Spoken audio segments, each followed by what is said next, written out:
This is the Joe Mullins Show, celebrating the best place in the world to live, shop, work, and play. And now, your host, Joe Mullins. Hello, Florida. This is Joe Mullins of the Live, Work, Shop, Play Show, and welcome to another beautiful weekend in the greatest state in the greatest country in the world. And I have got today one of our strongest and most boisterous representatives in Congress and for the state of Florida. I got Congressman Randy Fine. Randy, welcome to the show today. Hey, thanks. It's always good to be here with you. Now, Congressman Fine, we have got a lot of buzz around lately and a lot of news, and we're just going to jump right into it. The redistricting in the state of Florida, a lot of people said that they're going to be moving. People are going to be changing. There's been rumors that you're changing and moving. You know, you fight hard for CD6. You've been there strong. You've been there and doing a lot of stuff over the past year and a half. You kind of got thrown into that seat. You weren't expecting. You woke up one day as a state rep or a state senator, and you went to bed that day as a congressman. So it was a really last minute push to get you there. What is your comments on it? Are you moving? Are you going to go somewhere else? Are you? So to give people a sense for things, obviously Florida is taking upon it to do a mid-decade redistricting. That plan has been released in the last few days, has been voted on now. I think it's passed. It changes a number of congressional districts around Florida, but it does not change the 6th congressional district, which I represent, which is Northern Volusia, all of Flagler, Southern St. John's, all of Putnam, Northern Lake, and Eastern Marion. And while some members of Congress had radical changes in their congressional districts, mine did not change by one road, by one voter, by one house, is identical as when I got elected last year. I intend to run for reelection again. In that 6th congressional district. We've worked hard to build a district staff, to get to know people, to travel the district. I've done hundreds of district events over the last year, and I'm thrilled that the district didn't change, and I will be running for reelection in it this November. You know, it's very exciting to see it wasn't manipulated, because you feel like you get somebody that fights for you. You get somebody there and then they get changed or redistrict. Oh, yeah. You've been very focused on the community, on CD6. A lot of people have reached out to you and have come out and said you've responded. You make sure that things are addressed in the community. I'm shocked by you, because I never hear you call and say, hey, who's doing this or what's doing this, or is somebody going to run, or we got to worry about. You call and go, hey, what's going on in the community? How can we get more engaged and involved?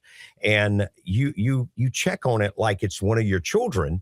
And I love that. I've loved watching you do that, and I love seeing you do that. And I always go, well, I may have heard this person or that person. You know what, Joe, whoever run, let them run. I'm here to serve this community. My passion is for this area. And you had been always engaged in the community. What would it have been like if you had been moved, or if that district had been changed? If it had been changed?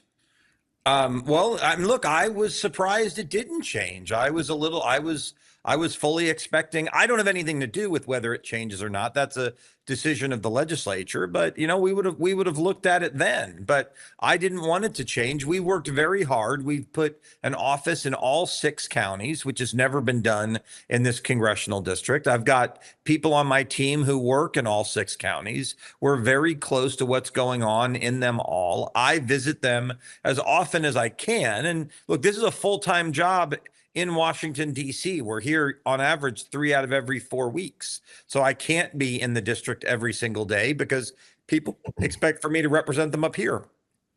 But we've gotten around and we've tried to serve the needs. We've got an open line of communication with all of our cities, with all of our counties. That's why I think we put in 38 requests on behalf of local governments, most recently in the appropriations process, whether it's policy, whether it's funding. It's why I've been able to unleash solve problems, whether it's getting money for the Flagler County beaches that they needed or getting a school open in Marion County. Both situations where simply the federal bureaucracy was tying them up. Sometimes it's getting funding, sometimes it's changing policy, sometimes it's working through the bureaucracy, whether it's someone who needs help with their Social Security check or literally a school in Marion County that couldn't open because of some lizard.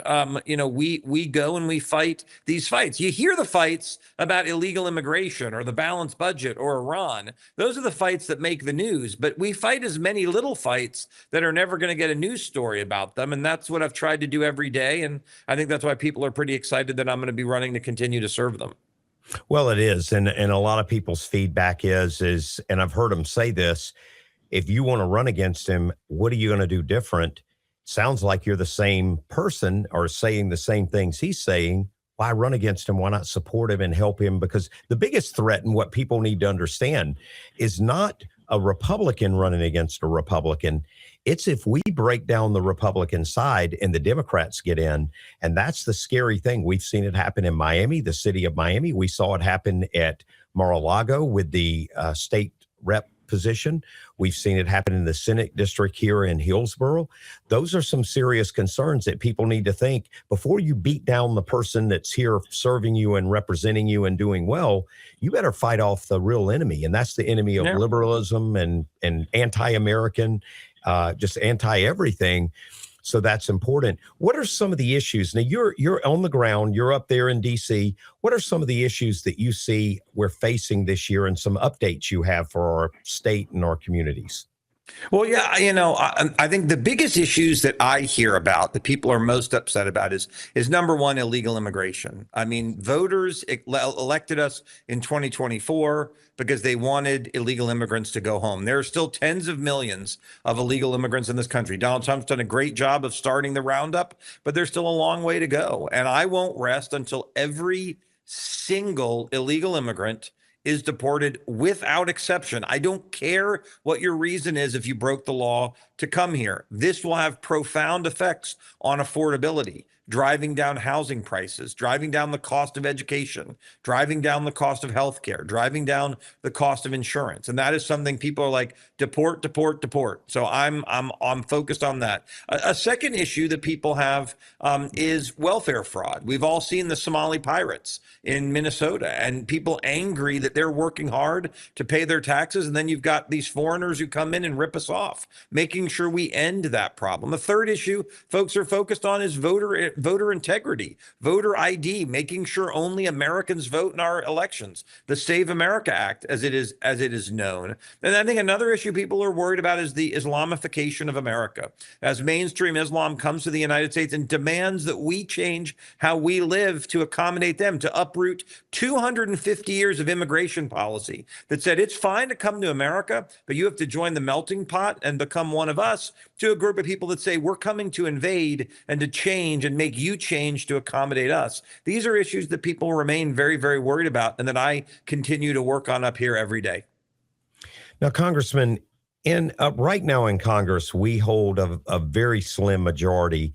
How crucial is that to be held, if not grown? You got states, Florida's making the news that it's looking out for the red and it's redistricting. But what people tend to forget, you got states like California doing the same thing for Democrats that they're trying to pick up. I don't think a state should ever have as many votes as they have. That's just not fair, and it's not right for the rest of the 49 states. But how is important and how crucial are these midterm elections for Congress and what we're seeing done in the country and for the president? Well, it's extremely important for two reasons. Let's talk about us with our majority today, and then let's talk about what could happen in the future. It's extremely hard to govern today. We have a 2-vote majority in Congress right now. It's like 218 to 214, something like that. I may be off by a person or two, which means if two Republicans change their minds or aren't with the team, things fail. Because what people need to understand is the Democrats won't vote for anything that's good. If it's good for America, they're against it, which means in order for us to pass things, Republicans have to be unanimous. And that's very hard. The idea of 1 or 2% of the party not agreeing on something is very likely. If 1% of Republicans are not with the other 99%, generally the bill will fail. And that makes it very, very hard. In November, we're going to have two choices. Choice number one is the Democrats take control. And I know what the next 2 years will be. If they take control, I know they have been very clear what they will do on their first day in power. They will impeach Donald Trump. Right. I know what they'll do on their second day in power. They'll impeach someone else. I know what they'll do on their third day in power. They'll impeach someone else. On their fourth day in power, they'll just begin investigations of anyone who's ever supported Donald Trump. And we will have 2 years of insanity where nothing gets done for the American people. Because what people need to know is this: Donald Trump will still be president, so he's not going to sign any of their stupid laws. So all it will be is impeachment and investigation and nothing done for the good of the American people. But there's another alternative. That alternative is that we expand our majority. Whether it's winning these 4 seats in Florida that it appears a Republican might be able to win now, or other seats around the country. And so what folks need to understand is every dollar that is spent by a Republican trying to beat someone like me or any of our other incumbents, or every hour spent making phone calls against someone like me or our other incumbents, that's an hour and a dollar not being spent to win Republican seats. I didn't come here to fight Republicans. I came here to fight Democrats. And we have an opportunity to expand our majority, to make it more possible for us to do things. And that's what everyone on our team needs to be focused on doing. You know, I love that you say that. It's the energy that people take. They take so much energy and fight amongst themselves. And the Republican Party has been noted to do that. Yet we get to the big battle, the war, and then we're exhausted. The money's exhausted. The fight's exhausted. You can look at the candidate and his family and tell they're exhausted. And, you know, that's one thing I've seen you do. You're up for that fight. You stand for that fight, but it's a fight that you hate doing. And you and I've talked about it many times off the record and behind the scenes. Man, I just hate fighting my own and having to fight this off. I really want to go to battle against the people that are really out there trying to hurt the country. And I've watched your campaigns. I have never seen anyone run for office that the opposing side has had more interest in derailing than you. I've been to your rallies. I've been to your meetings. I've been to your speeches. The Democrats show up strong-held, and all they can do is say, we just don't like you because you like the orange man. And I just look up and I go, this guy's going to fight for your community. He's going to lower your taxes. We don't care. We don't like who he likes. Well, and it's more than that. It's more than that. It's that I am willing to aggressively say what needs to be said. Democrats expect to have a monopoly on language in this country, a monopoly on debate. They believe they should be able to say anything they want, and we should simply have to be polite. And I'm willing to fight back. You know, I'm not good at many things, but talking is one of them. And I'm willing to lean into that fight. And they hate it. They want stupid Republicans who feel the need to surrender and let them stand sanctimonious and superior over us all. And I have news for you. Democrats are wrong. Not only are they wrong, they're generally stupid. Their policies make no sense. I've concluded that Democrats in Washington are one of 4 things. They're either dumb, evil, insane, or they're not actually Democrats and they're just pretending to be. These policies are intended to destroy America, and I'm not afraid to lean into that fight. I was built for a fight. That's why I'm here, and I'm not going to be afraid to fight. Well, and you're right. They're not American. They're anti-American. Their policies, what they want to see, what they want to do. They're the most racist people in the world, but yet they use the racism word to attack you with. But yet when you view something different, they have a very strong condemnation attitude that you're wrong and you shouldn't be doing that. And that's their typical habits. But we were talking earlier on another show that we were doing, and we were talking about how some congressmen get up there and they're intimidated and they're quiet and they don't do anything. They want to keep it safe. They want to not worry about their reelection. They're campaigning the day after their campaign ends. And I said, you know, that's not our congressman in CD6, Congressman Fine. I said, I don't think he ever campaigns. I think he just says what needs to be said. And that's why they like him so much. And I said, you know, when you wear the badge of the media hates you and Democrats hate you, there's probably a reason you need to vote for that person if you're Republican, because they're standing strong for you. The ones that the Democrats love to vote for and support, that scares me. But you've never been one of those guys. Do you plan on changing that, or are you going to keep being Randy? No, I mean, because here, what makes me different than a lot of other congressmen is my motivation for doing this. I had a business career. It's what I did for 22 years. I don't have a political career. I don't have goals. I'm not plotting my way to become ruler of the universe or anything like that. I focus on the problem right ahead of me and trying to make the world a better place. I lay awake at night worried about the future that my children will inherit and all of their friends. That's what drives me. And it's the only reason that I'm here. This job is very unsatisfying. You get a lot of grief. It puts a huge strain on your family. And the only reason I do it is because I believe maybe I have the ability to make the country a little bit better. For me, the way to campaign is just to do my job. And that's what I do every day. We're not doing, other than the events where we actually raise money for my reelection, we don't do campaign events, because the best way to campaign is simply to do the job, to work hard for the people, and just let them see what they're getting as the congressman. You know, the best way, and if they like the job that I'm doing, they'll vote for me. And if they don't, they won't. And I'm okay with that. But I'm not going to change how I do the job, because I feel like I'm fighting evil every day. Congressman Fine, upon reelection in the fall, what is your priorities for the next 2 years? Well, I think that has a lot to do on the outcome. If we maintain the majority, it will be continuing to pass the great legislation that the president, who is the captain of our team, is calling, to continue to focus on deporting illegals, to make the country safe, to stand up to Muslim terror, both in the United States and around the world.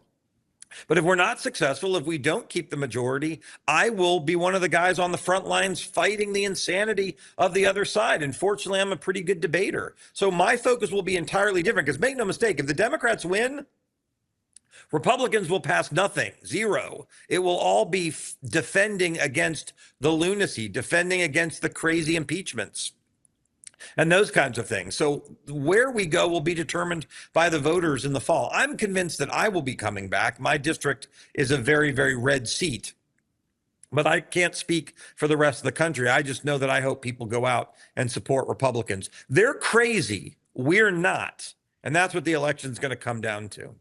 I can't imagine, if that Congress shifts, the attacks that leaders and patriots like you will have on you by them. You sit there and watch some of their stuff where they attack the other congressmen, they attack the other leaders. I can't imagine it, but I do know you pick a fight. They do it to me now. Fight. Yeah, you're going to come to fight. You're not going to back down or cower down. So yeah, they do it to me now. It doesn't. Yeah. The harder they punch, the righter I know I am.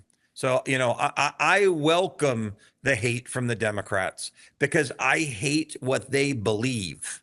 I don't hate them, but I hate what they believe. And when they come at me, it means I know that I'm threatening their insanity. And that's why I'm here, to fight those fights for all of our kids. You know, America has been here 250 years. We're not guaranteed another 250. And if we don't lean into that fight, we won't get that next 250 years. Well, Congressman Fine, I want to thank you for joining us. How can people get out and support you and help you?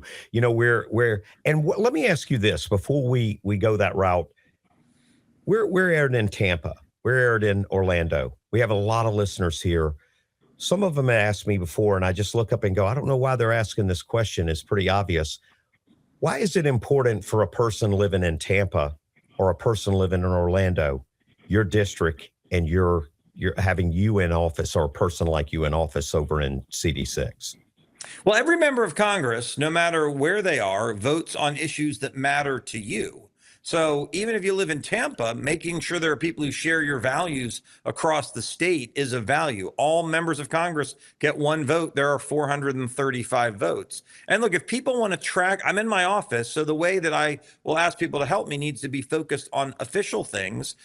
They can follow me on social media at Rep Fine. That's our handle on X, on Facebook, on Instagram. We are very, very active in sharing what I'm working on. And if they want to support me in other ways, all I can say is go on Google. It's not hard to find. Congressman Fine, I want to thank you for joining us today, and want to wish you all the success, because your success dictates on the success my family has, who reside in CD6, my investments that reside in CD6, some of them.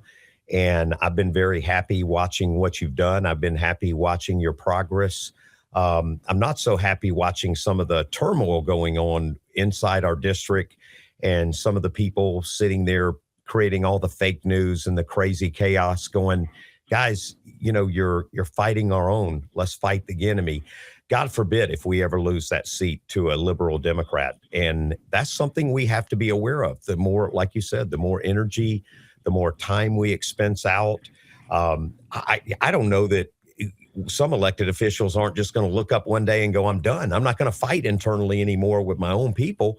Let them win and walk away. That's not you. A lot of my colleagues feel that way. It's hard. I at times think, God, is this really worth it? But then I realize this isn't about me. This is about saving the country. And that's why I'm doing it. If I was doing what I wanted to do, it wouldn't be this. I'm doing this because I am very, very afraid of the future of our country. And we need people who are willing to stand up and fight for it. We share a common bond in our mothers being up in heaven looking down on us. And one of the things that I admired the most about you is you go, my mom's watching me. Every day. You always are thinking that way. You're always going by that value. You do realize there's a microscope on you in many different ways. And that's what I love about you. And I go, this guy's true heart is in this. And it really is. And I appreciate that. For my kids. I appreciate that for their future. But want to thank you for joining us. I know you got a super busy schedule. We're going to get back to letting you get back to what you need to do, and that's fight for the state of Florida in the country and fight for the nation. But thank you for joining us today. Thanks, pal. Appreciate it. And listeners, I want to remind you, no matter where you are in this great state, these congressmen that fight for us, for this state, their vote is so crucial. This state and other states, not just Florida, but Georgia, South Carolina, Tennessee, California, Texas, all of them. Their vote is so crucial. This midterm is so important. Let's keep strong leaders in like this. You may not like what they say all the time, but one thing you are going to do, you're going to appreciate their transparency, their honesty, and their fight for you and the values that you carry. Remember, let's keep Florida the greatest place to live, work, shop, and play. You can always listen to us on the Joe Mullins Show on YouTube, the Joe Mullins Show Instagram page. You can follow us and listen to our shows, any past, present shows, and some future, or every weekend on our great affiliates, Salem Media and Flagler Broadcasting, Tampa, Orlando, Sarasota, Jacksonville, Daytona, and Flagler. Tune in any weekend. We love having you on. We love you listening, and we love showing the world why Florida is the greatest place to live, work, shop, and play. Have a great weekend. You've been listening to The Joe Mullins Show. Find out more and engage with Joe by visiting the website, themullinscompanies.com.